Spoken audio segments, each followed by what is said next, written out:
విశాఖలో అత్యంత సమస్యాత్మక పోలీస్ స్టేషన్ ఏది అంటే కంచరపాలెం స్టేషన్ అని టక్కున చెప్పొచ్చు. ఇక్కడ రౌడీలు, రౌడీ షీటర్లు, హంతకులు ఏదో ఒక మూల అలజడి రేపుతూనే ఉంటారు. పోలీసులు ఎన్ని చర్యలు తీసుకుంటున్నా ఫలితం లేదనే చెప్పాలి. కొత్త సిఐకి మర్డర్తో స్వాగతం పలకడం ఇప్పుడు హాట్ టాపిక్ గా మారింది.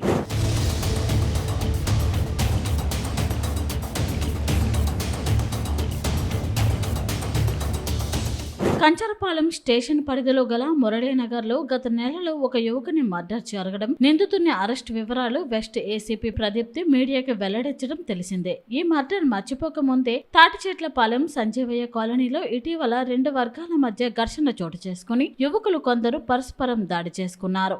ఈ దాడిలో తీవ్రంగా గాయపడ్డ మణికంఠ అనే యువకుడు మృతి చెందాడు. నిందితుడిని పోలీసులు అరెస్ట్ చేయగా న్యాయమూర్తి రిమాండ్ విధించారు. కంచరపాలెం పోలీసుల ఘటనా స్థలానికి చేరుకుని కేసు దర్యాప్తు చేస్తున్నారు. స్టేషన్ పరిధిలో గల బర్మా క్యాంపు, కంచరపాలెం, దయానంద నగర్, జ్ఞానాపురం వంటి ప్రాంతాలు సమస్యాత్మకంగా ఉన్నాయి.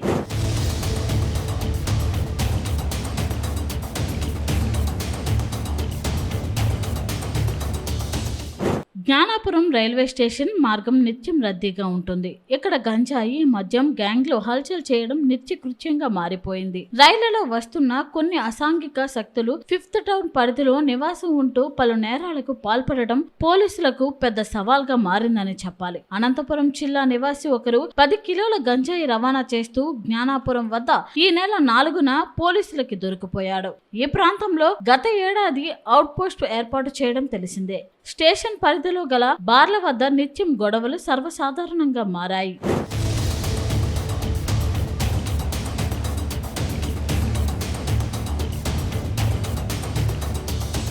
కంచరపాలెం పోలీస్ స్టేషన్ పరిధిలో 150 మంది రౌడీ షీటర్లు ఉండగా 90 మంది వివరాలతో ఇక్కడ బోర్డు నిండిపోయింది. టాస్క్ ఫోర్స్ తో సహా ఈ స్టేషన్ లో ప్రతి ఆదివారం రౌడీ షీటర్లకి ఏసీపీ, సిఐల పర్యవేక్షణలో కౌన్సిలింగ్ చేస్తున్న దాడులు, ప్రతిదాడులు జరుగుతూనే ఉన్నాయి. గత ఏడాది సైతం ఇదే స్టేషన్ పరిధిలో రౌడీ షీటర్ దాడి చేసిన దృశ్యాలు సోషల్ మీడియాలో వైరల్ అవ్వడం తెలిసిందే.